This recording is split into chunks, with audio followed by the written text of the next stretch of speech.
அடுத்த பாடம் என்ன அப்படின்னா உரைநடை தமிழர் குடும்ப முறை.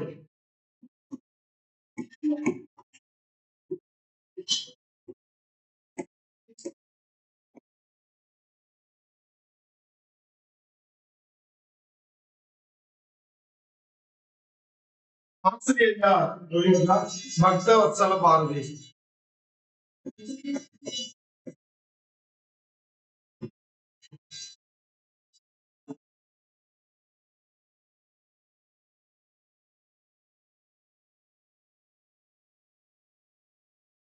யாருமே பேசுறது சரியா? தமிழர் குடும்ப முறை தலைப்பு இது என்ன அப்படின்னா,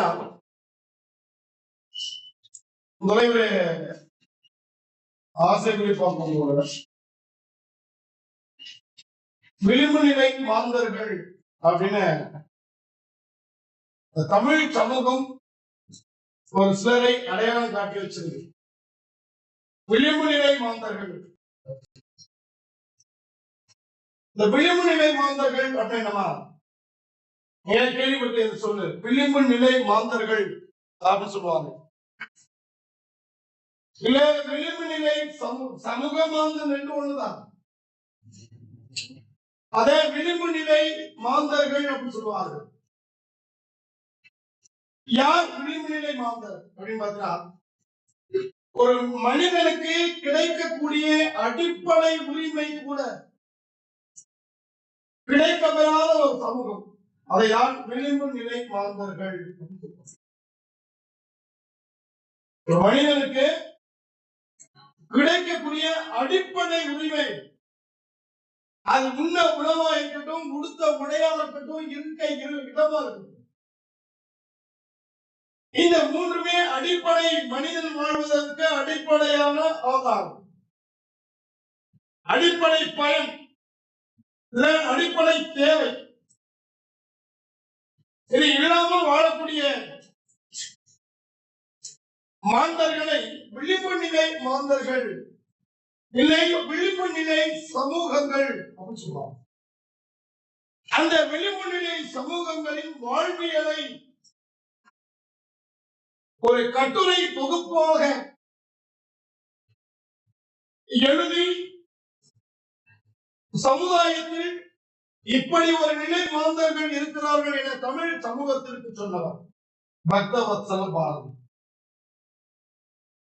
நாடோடிகள், நாடோடிகள் தெரியுதியா? நாடு நாடாய் ஓடி போவர்கள். சரியா? இடமிட்ட இடம் புலம்பெயர்ந்துகிட்டே இருப்பான். ஏன் அவன் புலம்பெயர்கிறான்? அதுவும் அதேதான். ஒரு இடத்தை விட்டு இன்னொரு இடம் புலம்பெயர்ந்து போகிறான் என்றால் அவனுக்கு அங்கே ஏதோ ஒரு அடிப்படை வசதி கிடைக்கிறது. அப்ப அவர்களை பற்றிய வாழ்வியல் சூழ்நிலைகளையும் படம் பிடித்து காட்டியதிலே நிறைய எழுத்தாளர்கள் இருப்பினும் இவருடைய பங்களிப்பு ரொம்ப ரொம்ப முக்கியமாகும். அதுக்கு அடுத்து பாத்தீங்கன்னா தமிழ் பண்பாடு, தமிழ் சமூகம் சார்ந்த வாழ்வியல் கூறுகள். தமிழ் சமூகம் என்பது எப்படி இருக்கணும்? இந்த தமிழ் சமூகத்துடைய ஆதி நாதம் எது? ஆதி நாதம் சொல்லுவாங்க. அவருடைய அடிப்படை தோற்றுவாய் எது? அவருடைய உணவு, உடை, உடுத்து பழக்கம், வாழ்வியல் கூறு, பேசும் தன்மை, மரபு சார்ந்த பண்பாடு, இது எல்லாம் எப்படி இருந்தது என்பதை சமுதாயத்திற்கு சொல்ல வேண்டும் என்பதை அடிப்படை வாழ்வியல் தத்துவமாக வைத்து செயல்பட்டவர் யாருன்னா பக்தவத்சல பாரதி. இவர் எழுதிய ஆய்வு செய்யறதுல இவருடைய பங்களிப்பாளர்கள் பத்தினா இலக்கிய மானிடவியல், பண்பாட்டு மானிடவியல், தமிழர் மானிடவியல், தமிழக பழங்குடிகள், பாணர் இன மறையியல், தமிழர் உணவு. இது பாணர் இன, பாணர் யாருன்னா பாணர் பானை செய்பவர், பாட்டு பாடுவர். பானை செய்வது.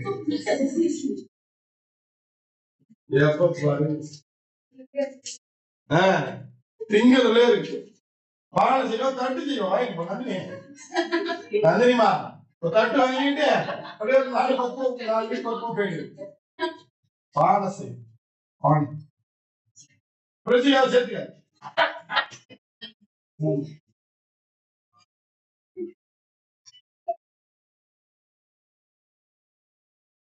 ஸ்வேதாக்கு என்ன சிரிப்பு தாங்க முடியலையா? ஸ்வேதா என்னையாங்க சொல்ல கோச்சிக்கு செய்யணும். என்னை சொல்லாம மத்தவங்க சொல்றீங்க. சரிமா. அப்ப பாடல் இன வரைகள் இவர்கள் எல்லாமே யார் அப்படின்னா இந்த தமிழ்நாட்டுல தமிழ் சமூகத்துல அடிப்படை உரிமை கிடைக்கப்படாத ஒரு சமூகத்தை சார்ந்தவர்கள்.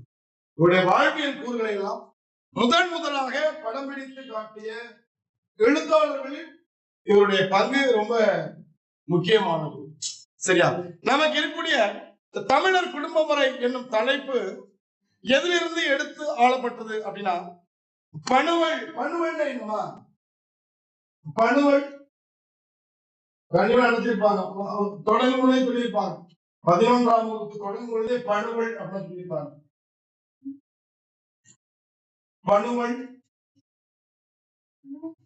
பணுவல் அப்படின்னா நூல் என்பது பொருள். சரியா?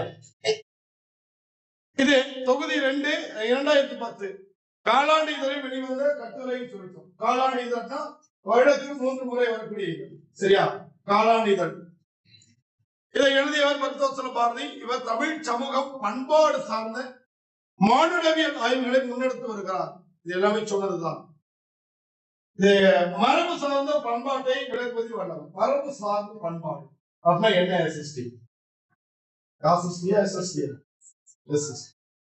மரபு சார்ந்த பண்பாடு. முதல்ல மரபு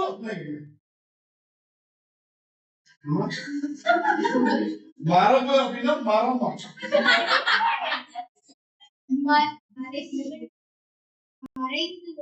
மறைந்து வருவதுதான் மரபு. அதுல இருக்காதுமா நந்தினி, அதுல இருக்காது மரபு. ரொம்ப எப்போ வினா எடுப்பா புத்தகத்துல இல்லாதான் இருக்கும். அப்பதான் உன்னுடைய அறிவு புலப்படும். புத்தகம் இருக்கிறது கேட்கறது நியாயம் பண்ணலாம். சரி, உட்காந்து மரபு வேறு மரபு அப்படின்னா வழக்கு. மரபு வழக்கு. எந்த வழக்குமா? பழமை, முறை. அடுத்து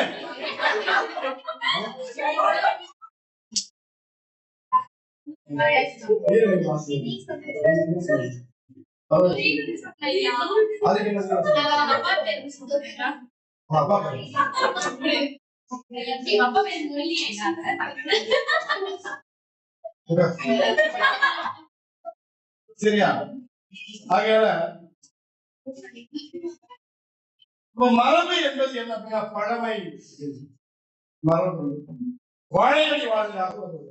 வழக்கம் அப்படிங்கிறது வழக்கு கிடையாது, வழக்கம். மரபு. அது மரபு சார்ந்த பண்பாடு அப்படின்னா மரபு சார்ந்த பண்பாடு பழமையான வழக்கம். சரி, இது ஒரு சின்ன ஒரே ஒரு, ஏன்னா இது பாடம் எடுக்கிறதால நம்ம தெரிஞ்சிருக்கணும். யார் வேணாலும் சொல்லுங்க. பண்பாடு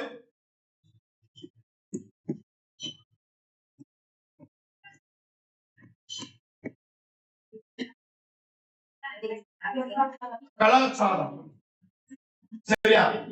பண்பாடு கலாச்சாரம். இதற்கான வேறுபாடு என்னமா? நம்ம சொல்லலையா? பண்பாடு கலாச்சாரம் பழக்க வழக்கம் நாகரிகம் அப்படின்னு நிறைய சொல்லலையா? இதை எல்லாமே ஒரே பொருளாடமா? நிறைய பேர் பண்பாடு வேறு கலாச்சாரம் வேறு. பண்பாடு என்ன, கலாச்சாரம் ரெண்டுக்குள்ள வேறுபாடு என்ன?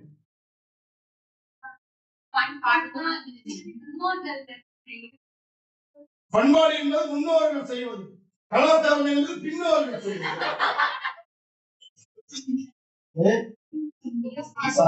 சாதாரண சொல்லிச்சா? அவங்க மதுரையா இருந்துச்சா? அப்படிதான்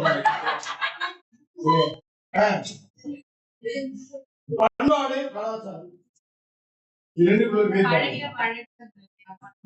பண்பாடு என்பது வழக்கமாக செய்கிறது. கலாச்சாரம் என்பது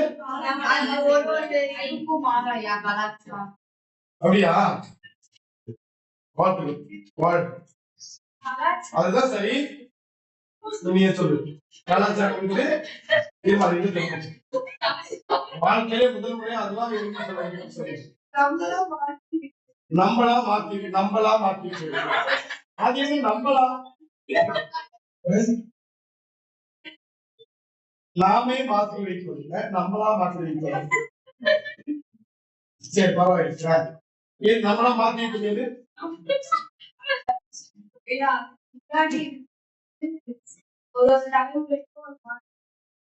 மாதிரி வந்து பேர் கலாச்சாரம். பண்பாடு என்பது வாழ்க்கை. வெளியில வாழ்க்கை வாழ்க்கை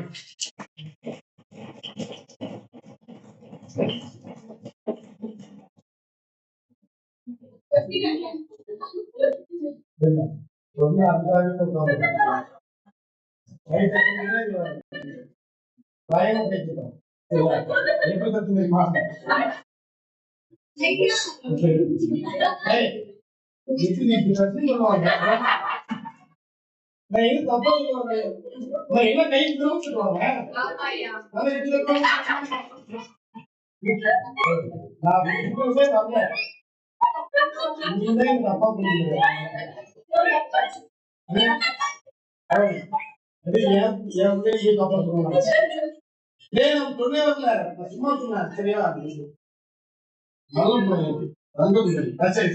ஆகையா ரெண்டுக்குள்ள வேறுபாடு என்ன அப்படின்னா, பண்பாடு என்பது மாறாமல் இருப்பது, கலாச்சாரம் என்பது தன்னை மாற்றிக் கொள்வது. பண்பாடு என்பது எப்பொழுதுமே அதுதான். கலாச்சாரம் என்பது நாளுக்கு நாள் அல்லது ஆண்டுக்கு ஆண்டு இல்லை தலைமுறைக்கு தலைமுறை தன்னை மாற்றி புதுப்பித்துக் கொள்ளும். அதான் கலாச்சாரம். சரியா? அது எதுவா இருக்கணும் சரி. மனிதன் என்பது மானத்தை காப்பாற்ற ஆணை கொடுத்தது என்பது பண்பாடு. அதை எப்படி வேணாலும் முடிக்கலாம் என்பது கலாச்சாரம். சரியா? பசியினை போக்க உணவு என்பது இப்படிதான் முன்னெடுத்து கொள்வது பண்பாடு. உண்டேதான் பண்பாடு. அதை எப்படி வேணாலும் எதுவா வேணாலும் உண்ணலாம் என்பது மாற்றிக்கொள்வது கலாச்சாரம். நீ இப்படிதான் நடக்கும் சொன்னது பண்பாடு. நான் இப்படியும் இந்த வழியா போவேன் அப்படின்னு சொன்னீங்கன்னா கலாச்சாரம். சரியா? பண்பாடு என்பது மாறாதது, கலாச்சாரம் என்பது தன்னை மாற்றிக்கொள்வது. சரியா? ஏன் அப்படின்னா இந்த பாடத்துக்கு தொடர்புடைய ஆகையா அந்த மரபு சார்ந்த பண்பாடு. சரியா? அது மரபு சார்ந்த பண்பாடு. அதான் சொல்லுவோம். பழமை சார்ந்த நல் பழக்க வழக்கங்களை நாம இதுவரையும் கடைபிடிப்பது கிடையாது. கடைபிடிச்சதும் இல்லை. ஆனால் என்றைக்கு அந்த தலைமுறை பழைய மரபுகளை மறந்துச்சோ அன்றைக்கே தலைமுறை என்பது அடிமட்டத்திற்கு போயிடுச்சு. ஆனால் ஒண்ணே என்றைக்கு இந்த மனிதன் சிந்திக்க ஆரம்பிச்சாலும் அண்மையிலிருந்து இன்று வரை விழிப்பு நிலை மாந்தர்கள் என்ற ஒரு இனம் இருந்து கொண்டே இருக்கிறது. எல்லா மனிதருக்கும் எல்லா இடத்திலேயும் எல்லா உரிமைகளும் கிடைக்கிறா அப்படின்னா இல்லை, கிடையாது. ஒரு சமூகம் சார்ந்த மக்களுக்கு மட்டும்தான் எல்லா விதமான உரிமைகளும் கிடைக்கிறது தவிர இன்னும் நிறைய மக்கள் கிடைச்சிருச்சு அப்படின்னா அரசியல்ல போட்டி இருக்காது, சேவைகள பிரிவு இருக்காது, மருத்துவமனையில உயர்தரம் இருக்காது, பள்ளிக்கூடத்தை தனியார் அரசு இருக்காது. எல்லாம் ஒரே நேர்கோட்டில் செல்லும். இந்த அடிப்படை உரிமைகள் கிடைக்காத மனிதர்களுக்காக தான் இவ்வளவு ஏற்றத்தாழ்வு. அந்த ஏற்றத்தாழ்வுகள் குறித்தும் தமிழுடைய இனத்தை குறித்தும் சரியா ஆய்வு செய்வதில் பெரிய விருப்பத்தை கொண்டவர் தான் நம்முடைய ஆசிரியர் மருத்துவர் சரவணன். அவர் இந்த தமிழர் குடும்பம் என்பது எப்படி தோன்றியது, அதோட முறை என்ன, இந்த குடும்பம் என்கிற சொல் எங்கிருந்து வந்துச்சு? சகலமான தமிழர்கள் தலைவன் தலைவி சேர்ந்து இழ்வாழ்க்கை ஈடுபடுவதே குடும்பம் என்ற பெயரை வைத்துட்டாரா? ஒருவேளை அப்ப வைக்கவில்லை என்றால் அப்ப அதற்கு அவன் இட்ட பெயர் என்ன? அதை எந்தெந்த பெயர்களில் வைத்திருக்கிறார்? கணவனும் மனைவியும் வாழும்போது அதுக்கு பெயர் என்ன? கணவன் மனைவி குழந்தை பிறந்ததுக்கு பிறகு அதுக்கு பெயர் என்ன? கணவனும் மனைவி கூடி வாழ்வதை குறிக்கக்கூடிய வாழிடங்கள் எப்படி எப்படி எல்லாம் இருந்துச்சு? அதுல என்னென்ன குடும்ப முறை அமைப்பு இருந்துச்சு? அதனுடைய வம்சாவளி பரம்பரைகள் என்ன? முதல் பரம்பரை என்ன? இதை எல்லாவற்றையும் ஆய்வு செய்து சொன்னவர் பக்தர். இன்னைக்கு குடும்பம் அப்படின்னா நமக்கு என்னன்னு தெரியாது. சரி, ஆனா குடும்பத்திலிருந்து தான் வரும். சரியா? இன்னைக்கு குடும்பங்களா இருக்குதா அப்படின்னா கிடையாது. அது என்ன சொல்றது, இன்னைக்கு வீடுகளா இருக்கிறது குடும்பம். அது ஒரு தீம் பார்க் போல, எப்ப வேணாலும் போலாம், எப்ப வேணாலும் வரலாம். சரியா? 4 ஆளுக்கு ஒரு ரூமு, சாப்பிட கூட அவன் முகத்தை பார்த்துக்கிறது இல்லை. குடும்பம் என்பது என்னன்னா ஒன்றாக கூடி வாழ்ந்து உணவு உண்டு அன்பை பரிமாறி, சரியா, அதெல்லாம் இருந்து காரணம் போச்சு. இன்னைக்கு பக்கத்துல விட்டு அம்மா சமைச்சிருச்சுன்னா இங்க இருந்து பொண்ணுக்கு மெசேஜ் அனுப்புது, இல்ல புருஷனுக்கு அனுப்புது. புது எங்க இருக்காரு, பக்கத்துல நிற்பாரு, நினைப்பாரு, இங்கதான் நினைப்பாரு, சோறு அடியாச்சு வாயா போய் சாப்பிடலான்னு கவனம் போச்சு. இங்க பக்கத்துல நிற்பாரு. சரியா? அவர் இந்த போன் பார்த்துட்டு இருப்பாரு, இந்த அம்மா போன் பார்த்துட்டு தான் இருக்கும். போன் பார்த்துட்டு குழம்பு போட்டு கிண்டி கிடக்கும். கொதிக்குதா இல்லையா அடுத்து 10 வருஷமா பாக்காரு. சரியா?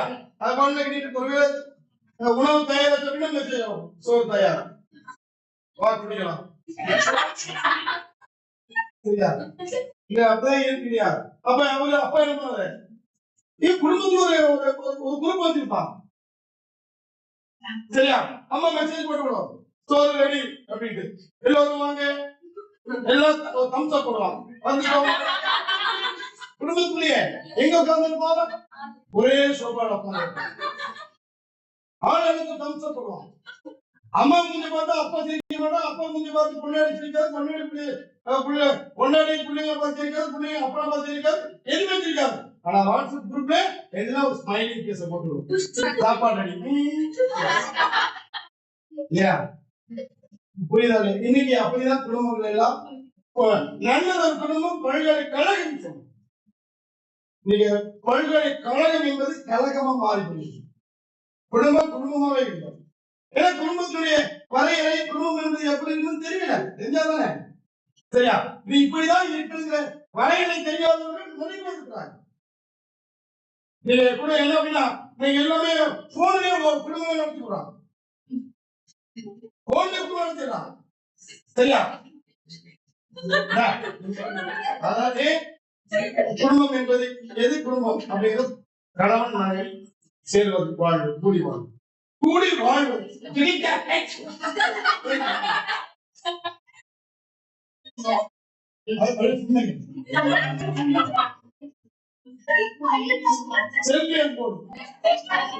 சரியா?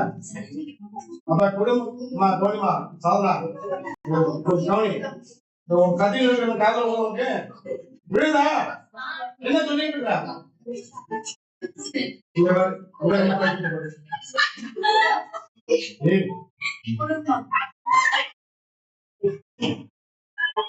இவ்வளவு நேரமா ஐயா குடும்பம் என்ன சரியா? இங்க 20 நிமிஷம்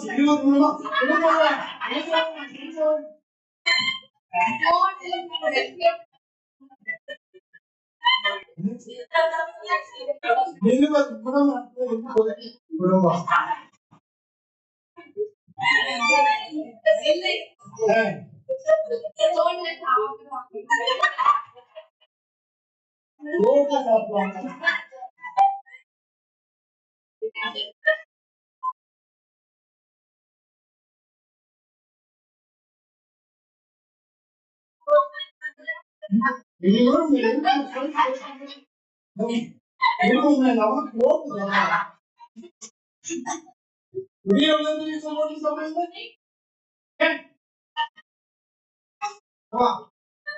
என்ன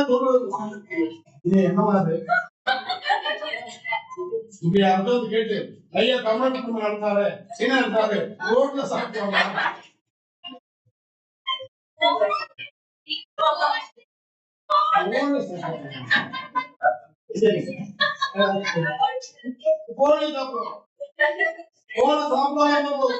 சரியா சரி ஆகையா அப்ப குடும்பம் என்பது எப்படி தோன்றுகிறது சரியா நீங்க என்ன சொல்றோம் அப்படின்னா குடும்பம் என்பது எதனுடைய தோற்றுவாய், குடும்பம் என்பது எதனுடைய அழகு, அழகு இல்ல அழகு சரியா, அழகு வேறு அழகு வேறு சரியா. இது ரெண்டுக்குள்ள பொருள் என்னமா, அழகு என்பது சிறப்பு தோற்றம் கிடையாது. இங்க அழகு என்பது சிறப்பு உயர்வு. இங்க அழகு என்பது என்ன, பிரிவு அர்த்தம். இங்க அழகு என்பது சிரிக்காத பிரிவு, இன்னொன்னு பறவையினுடைய மூக்கு அப்படின்னு சொல்லுவாங்க.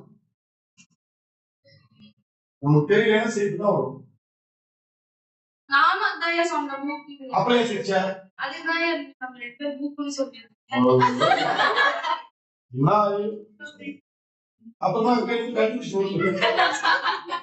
சரியா ஆகையா அப்ப குடும்பம் என்பது எப்படி தோன்றியதுன்னா ஒரு நாணயத்தின் 2 பக்கங்களை போன்றது அப்படிங்கிறார். சரி நடத்தல அதுக்கப்புறம் படிச்சு சரி ஒவ்வொரு தலைப்பு பார்த்தோம்.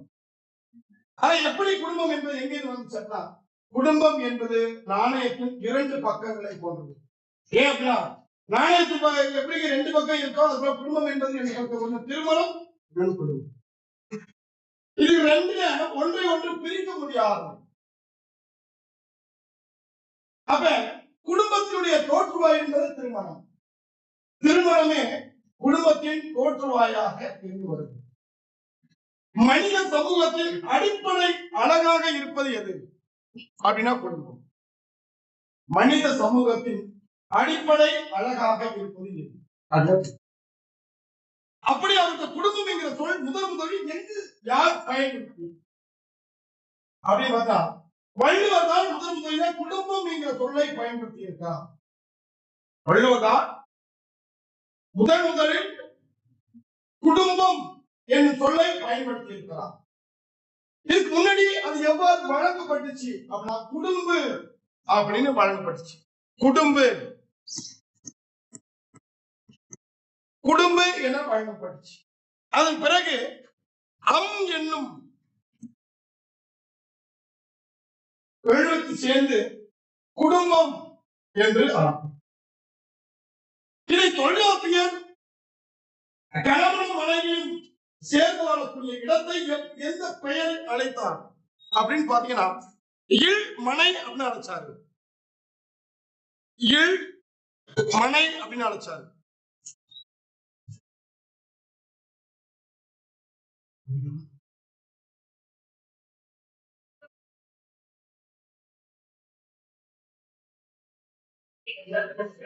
அப்ப தொல்காப்பியர் சொல்லும் பொழுது தொல்காப்பியர்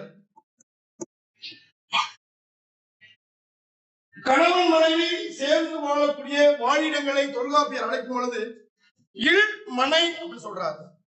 இல் மனை இரு பெயர்களை இட்டு வாழக்கூடிய வாழ்விடங்களுக்கு பெயர் கொடுத்ததாக அறியப்படுகிறது. அப்ப அது தொடக்கத்திலிருந்துதான் குடும்பம் என்கிற சொல் படிப்படியாய் வளர்ந்து தனி குடும்பம், கூட்டு குடும்பம், தாய் வழி குடும்பம், தந்தை வழி குடும்பம், நேர் குடும்பம், இப்படி பலவிதமான குடும்பங்களாக பரிணாமம் பெற்று இன்றைக்கு இருக்கிறது. இன்னைக்கு குடும்பத்தை இத்தனை வகையான வகைகள் இருக்கியா?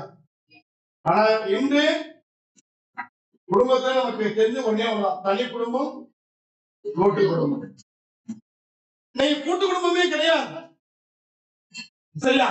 அப்படியே இருந்தாலும் எத்தனை குடும்பம் இருக்கும் இந்தியாவை முழுவதும் கணக்கிட்டாங்க. தமிழ்நாட்டை கணக்கிட்டா எத்தனை சதவீதம் கூட்டு குடும்பங்கள் வாழ்வார் நினைக்கிறேன்? ஒரு 10%. இதுவே அதிகம். 10 என்பதே அதிகம். ஏன்? ஆனா பிறந்தே வாழும் பொழுது எல்லாமே கூட்டு குடும்பம் தான்.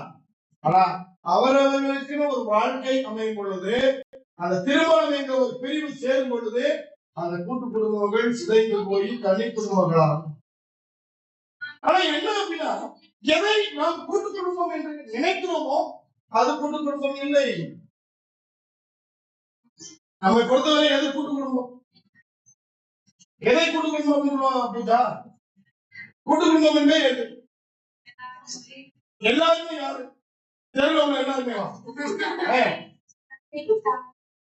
தந்தை, தாத்தா, பாட்டி, அவன் பிறந்த பசங்க எல்லாரும் அப்ப பிறந்த பசங்க அவங்க எல்லாரும் சேர்ந்து வாழ்றது குடும்பம் அப்படின்னு நம்ம நினைக்கிறோம். அது இல்லை குடும்பம், அது இல்லை. சரியா? அப்ப தமிழ் வகுத்த கூட்டு குடும்பம் என்பது வேறு. ஆனா நாம் இன்று உருவாக்கி வைத்திருக்கக்கூடிய குடும்பம் என்பது வேறு. ரெண்டு குடும்பம். தனி குடும்பம் அப்படின்னா என்ன? தனி குடும்பம் அப்படின்னா என்ன? நம்ம நினைக்கலையா? இன்னைக்கு பெரும்பாலான திருமணமாகக்கூடிய தலைவன் தலைவியர்கள் விரும்பக்கூடியது தனி குடும்பம் தான். ஏன்? என்ன காரணம்? அப்பதான் சுதந்திரமா இருக்க முடியும். தன்னுடைய உரிமைகளை யாரும் தட்டி பறிக்க முடியாது. தான் நினைத்த இடத்துக்கு போகலாம், தான் நினைத்ததை சாப்பிடலாம், தான் நினைத்தபடி வாழலாம். சரியா? உற்றார் தேவையில்லை, உறவினர் தேவையில்லை. சரியா? அப்படின்னு நிறைய பேர் வாழலாம். சில பேர் கூட்டு குடும்பத்தை அப்படிதான் இருக்கலாம். கூட்டு குடும்பத்தில் தனி குடும்ப பிரிவை பிரித்து வாழ்கிறார்கள். ஆனா நம்முடைய வரைமுறையில, நம்முடைய அமைப்புல நாம் என்று வழங்கக்கூடிய எந்த குடும்ப முறையும் அந்த அமைப்பு கிடையாது. தமிழர்கள் இப்படி ஒரு அமைப்பை வைக்கல. நிறைய கட்டங்களை தாண்டிதான் குடும்பம் என்ற சொல் வந்திருக்கு. இந்த குடும்பம் என்பதற்கு இடைப்பட்ட நிறைய இருக்கு. அது நிறைய அமைப்புகளை தாண்டி, வரையறைகளை தாண்டிதான் இந்த தமிழ் சமூகம் குடும்பம் என்கிற ஒரு அமைப்பை கட்டமைத்திருக்கு. சரியா? அந்த கட்டமைப்பு முதலாக விளங்குவது எது அப்படிங்கிறது பாத்தீங்கன்னா, அதுல முதல்ல மனந்தாகம். இந்த குடும்பத்தின் தொடக்க காலகட்டம், அதை மனந்தகம் என்று அழைக்கிறார்கள். சரியா? அது அப்படியே வரிசையா பார்க்கலாம். முதல் நுழைவு பார்க்கலாம். அப்படியே வரிசையா பார்த்துட்டு நுழைவு பார்க்கலாம். குடும்பம் என்ற அமைப்பு ஏற்பட நெடுங்காலம் ஆகியிருக்கலாம். ஏன் நெடுங்காலம் ஆகியிருக்கும்? ஏன் நெடுங்காலம் ஆகியிருக்கும்? குடும்பம் என்ற அமைப்பு ஏற்பட நெடுங்காலம் ஆகியிருக்கலாம். நெடுங்காலம். சரியா? தமிழன் எப்படி வாழ்ந்தான்? நாடோடி வாழ்க்கை வாழ்ந்தான். சரியா? ஒரு இடத்துல இருக்கவே மாட்டான். அப்ப அவனுக்கு ஒரு உரிமையான நிலம் ஏற்படுவதற்கு பன்னெடுங்காலம் ஆயிடுச்சு. இந்த பன்னெடுங்காலத்திற்கு பிறகுதான் குடும்பம் என்ற மிகப்பெரிய பரந்த அமைப்பை அவன் கட்டமைத்திருக்கலாம். இல்லையா? அதுக்கடுத்து இந்த உயர்ந்த அமைப்பின் மூலமே உலக சமூகம் இயங்குகிறது. எந்த உயர்ந்த அமைப்பு? குடும்பம். குடும்பத்தை இல்லாதவங்க என்ன சொல்லுவாங்க? குடும்பத்தை இல்லாதவங்க. சரியா? அப்படி ஒரு இருந்தா என்ன பண்ணுவாங்க? இந்த சமுதாயம் அவன் குடும்பமே இல்லை அப்படின்னா என்ன பண்ணுவான்? அவனை அனாதைன்னு சொல்லும் பேரு. அனாதை நாகரிகமா சொல்லும். அனாதை என்பது நாகரிகமான வார்த்தை. ஆனா இதுக்கு மேலே ஒரு அடையாளப்படுத்தும். சரியா? இன்னும் அடையாளப்படுத்தும். வீடு வாசல் இல்லாதவங்க, பரம்போக்கு, பரதேசியா? அது செய்ததுதான் சொல்லுவாங்க. பரதேசி சொல்லுவாங்க. பரதேசா பரதேசம் போனவன், இன்னொரு தேசம் போனவன், அவங்க தான் பரதேசி.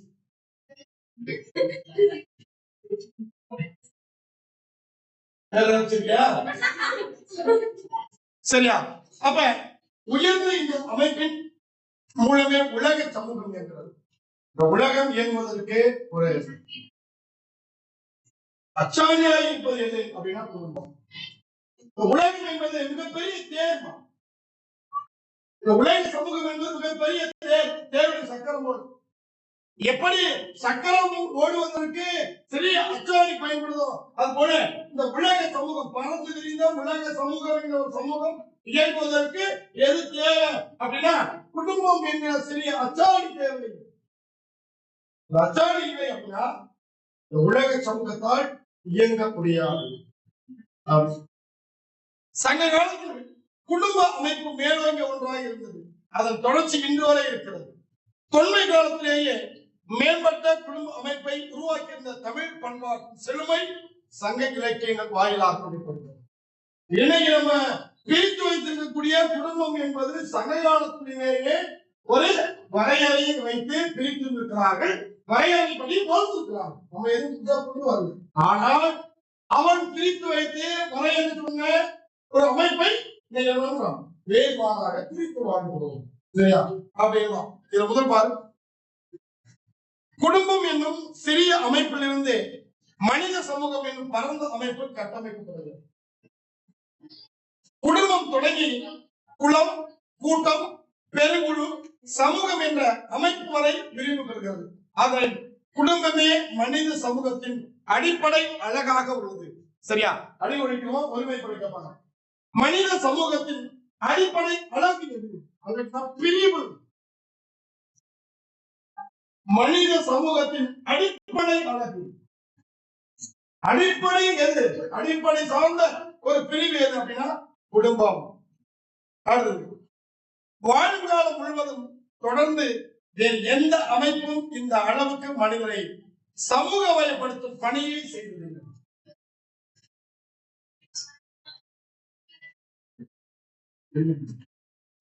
சொல்லு, சந்தேகம்டா? அதை பார்க்காத, நிறைய எடுத்து வச்சு. சரியா? புதிய புத்தகம் பார்க்கணும். கவனிமா.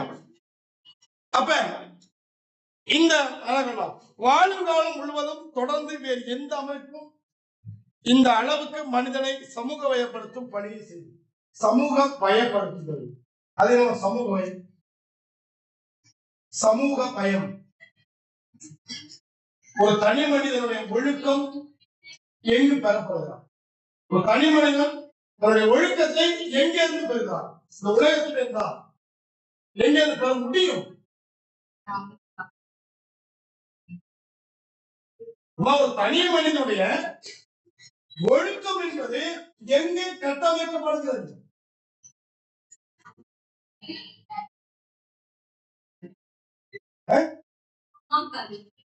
புரியல.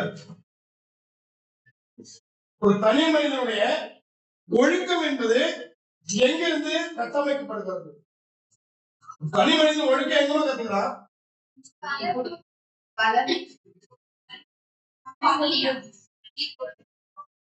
சரியா? எல்லா மனிதனுக்கும் முதல் பள்ளிக்கூடம் குடும்பம் தான்.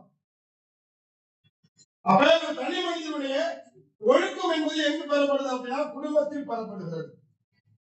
சரியா? அந்த குடும்பத்திற்கு பிறகு அவன் தன்னை சமூகத்தில் ஒரு சேவைகளாக பயப்படுத்திக் கொள்கிறான். சமூக சேவை. அப்ப சமூக பயப்படுத்தும் ஒரு திறமையை, ஒரு தகுதியை, ஒரு ஒழுக்கத்தை ஒரு தனி மனிதனுக்கு எது தருகிறது, எது கற்று தருகிறது அப்படின்னா குடும்பம். சரியா? அதனால சொல்றா, குடும்பம் என்ற ஒரு சிறிய அமைப்பில் இருந்தால் மனித சமூகம் என்னும் ஒரு பெரிய அமைப்பு கட்டமைப்பு. சரியா? குடும்பம் நல்லா போய் யோசிச்சு பாருங்க. ஒரு மனிதனுடைய ஒரு மனிதனுடைய அடிப்படை சார்ந்த ஒழுக்கம். இப்ப நான் ஏதாவது தவறு பண்ணா இந்த தவறு யாரை சொல்லும்? என்னை சுட்டாது. ஏன்? குடும்பத்தை சார்ந்த. அதே குடும்ப பழக்கம் அப்படிங்குவான். அதுவா அவங்க குடும்பமே அப்படிதான் யோசிச்சு பாருங்க. அது அந்த குடும்பத்தை இவன் ஒருத்தம் தான் இப்படி சொல்ல மாட்டான். அது குடும்ப வழக்கம். அது குடும்பமே அப்படிதான். அதெல்லாம் ஒரு குடும்பமா இல்லையா? அப்ப ஒரு தனி மனிதனுடைய ஒழுக்கத்தை எது அவனுக்கு வரையறுத்து சொல்லுது அப்படின்னா குடும்பம் தான் வரையறு. அந்த குடும்பம் சொல்லக்கூடிய ஒழுக்கத்தின் பெயரில் தான் அவன் என்ன பண்றான்? அவன் தன்னை சமூக பயப்படுத்திக் கொள்கிறான். சமூகத்தில் ஒரு மனிதனாக தன்னை அறிவித்துக் கொள்கிறான். நானும் இந்த சமுதாயத்தில் ஒரு உரிமை, நானும் இந்த சமுதாயத்தில் ஒரு உரிமை. அதுக்கு அப்புறம் தான் பள்ளிக்கூடம். எல்லா மனிதனுக்கு முதல் பள்ளிக்கூடம் குடும்பம் தான். அங்குதான் அவனுக்கு தனி மனித ஒழுக்கம் கற்றுதல்கிறது. சரியா? நான் யாரும் பார்த்து வளர்வேன்? உன்னை பார்த்தா இல்ல ஆசிரியரை பார்த்து இல்ல, என் அப்பாவையோ இல்ல என் அம்மாவை பார்த்து வளர்வேன். அப்ப அங்கதான் ஒழுக்கம் சொல்லப்படும். அவன் பெறக்கூடிய ஒரு ஒழுக்கம் அது என்ன பண்ணுது? அந்த ஒழுக்கத்தின் பெயர்ல நான் சமுதாயத்துக்கு வரேன், வந்து என்னை உயர்ந்தவனாக நான் அடையாளப்படுத்திக் கொள்கிறேன். அந்த சமுதாயத்துல என்னை நான் காட்டிக் கொள்வதற்கு, என்னை நான் அடையாளப்படுத்திக் கொள்வதற்கு எது ஒரு அமைப்பை உருவாக்கி தருது அப்படின்னு பாத்தீங்கன்னா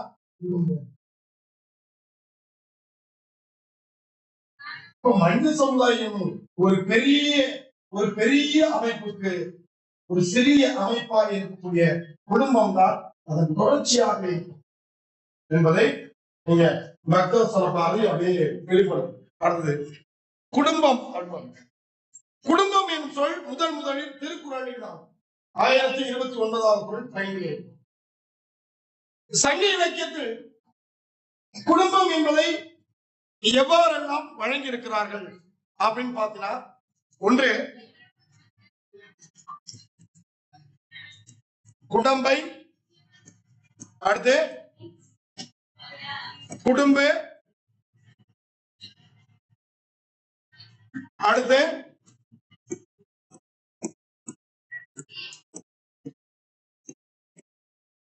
கடும்பு, சரியா என்கிற பெயர்களால் வழங்கியிருக்கிறோம். இதுல குடும்பு என்னும் சொல் என்ன பொருளை தருகிறது? ஏன் குடும்பம் பெயர் வச்சான்? ஏன் குடம்பை குடும்பு அப்பதான் கடும்பு அப்படின்னா இந்த குடும்பம் என்னும் சொல் எதை சொல்லுது? பொருள் என்ன தருது அப்படின்னா கூடி வாழுதல், கூடி வாழுதல் என்னும் பொருளை தருது. ஒருமுறை கேட்பாங்க, குடும்பம் என்னும் சொல்லின் பொருள் யாரு? இல்ல குடும்பம் என்னும் சொல் தரும் பொருள் என்ன? ஒரு மதிப்புள்ள கேட்பாங்க. கூடி வாழுதல். குடும்பம் என்னும் சொல் எவ்வாறு வழங்கப்பட்டது அப்படின்னு கேட்டீங்கன்னா உடம்பை கடும்பு என்று வழங்கப்பட்டது. குடும்பம் என்னும் சொல் உணர்த்தும் பொருள் என்ன? குடும்பம் என்னும் சொல் எவ்வாறு வழங்கப்பட்டது அப்படின்னா உடம்பை கடும்பு.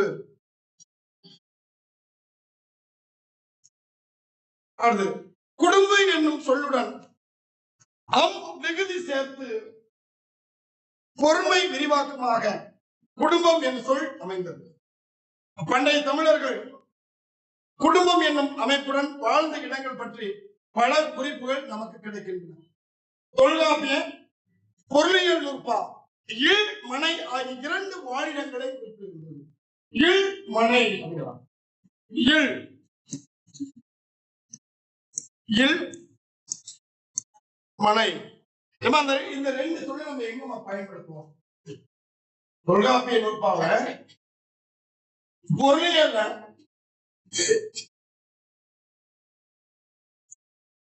அதாவது கூடி வாழக்கூடிய இடங்களே தொல்காப்பிய இல் மனை அப்படின்னு சொல்றாங்க.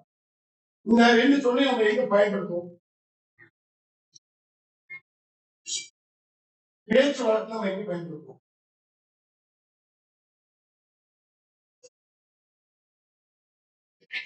இந்த 2 சொல்லி நம்ம எங்க பயன்படுத்துறோம்? இப்ப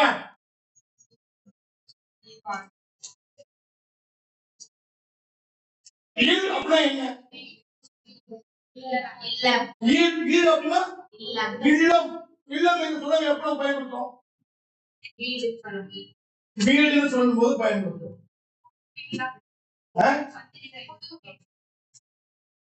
புது வீடு கட்ட போறோமா? புது வீடு கட்டணும் அப்படின்னு சொல்ல மாட்டோம். புது வீடு கட்டதுக்கு பிறகு பேர் பழக்கம் வைப்போம் இல்லையா? இது எங்கள் இல்லம், இது பூஜா இல்லம், இது பூஜா இல்லம், இது சாமரா இல்லம்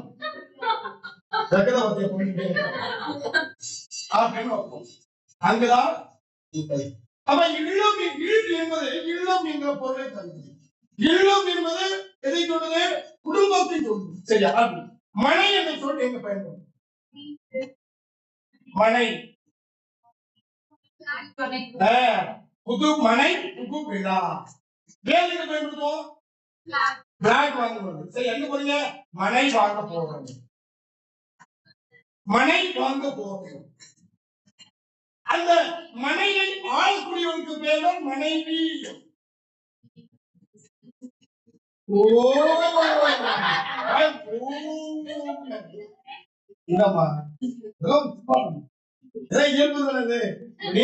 நீங்க ஒரு ஆசிரியர் நடத்தி நான் உட்கார்ந்தா நானும் பண்ணுவேன். ஓ அப்படியா? சரியா? அப்ப ஏன் மனைவி அப்படின்னா மனையை ஆள்வோம், அதான் மனைவி. ஏன் இல்லம் சொன்னா இல்லத்தை ஆள்பவன் இல்லம். ஏன் இல்லத்து அரசினா இல்லத்தை ஆளக்கூடிய அரசு இல்லத்து அரசு. இப்படி எல்லாமே பெண்களுக்கு ஒரு காரண பெயரால் பெற்றிருக்கிறார். சரியா? இதே சமஸ்கிருத மொழியை சொல்லுவாங்க, அது பேர் பொம்மநாட்டி அப்படின்வாங்க. பொம்மநாட்டி. சரியா? நம்ம திருப்பி வேற மாதிரி இதெல்லாம்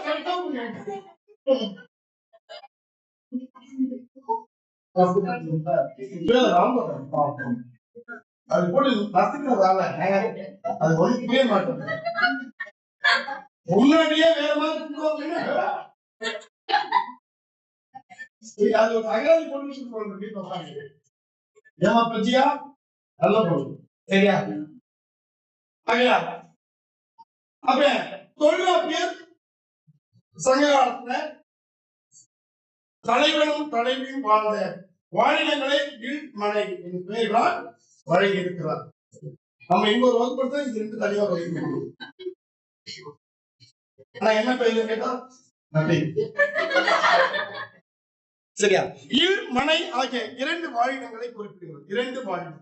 வாழிடம் அப்படின்னா வாழிடம் அப்படின்னா வாழிடம் அப்படின்னா வாழக்கூடிய இடம், அதான் வாழிடம்.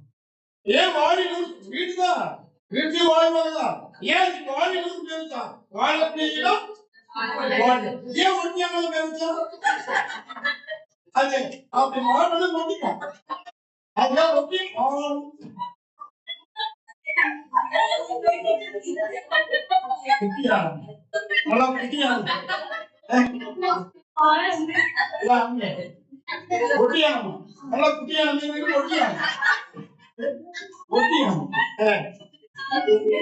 சரி. அடுத்து வாழிடம். சங்க இலக்கியத்தில் வாழிடங்கள் பற்றி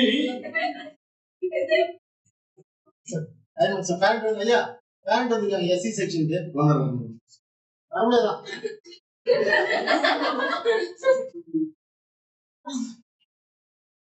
சங்க இலக்கியத்தில் வாழ்விடங்கள் பற்றி மேலும் பல சொற்கள் உள்ளன. சரியா? சரியா? சங்க சங்க இலக்கியம். சரியா? தொல்காப்பியர் இரண்டு வகைப்பட கேட்பாங்க.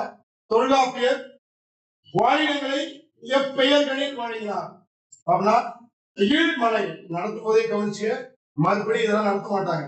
இதெல்லாம் இது கணிதம் கிடையாது, தெரிந்து ஒரு முறை நடத்துறதுக்கு தமிழ் அவ்வளவுதான். மேல்பார்வை ஐயம் தான் சொல்ல முடியும். சரியா? அதனால இப்ப நடத்தும் போதே தெளிவா கவனிச்சுட்டு வா. சந்தேகங்கள் வந்தா உடனே எழுதி கேள்வி. சிரிக்கிறது வேறு, சிரிச்சதோட அப்படி பார்த்து மனதுக்குள்ள ஏற்றிக்கணும்.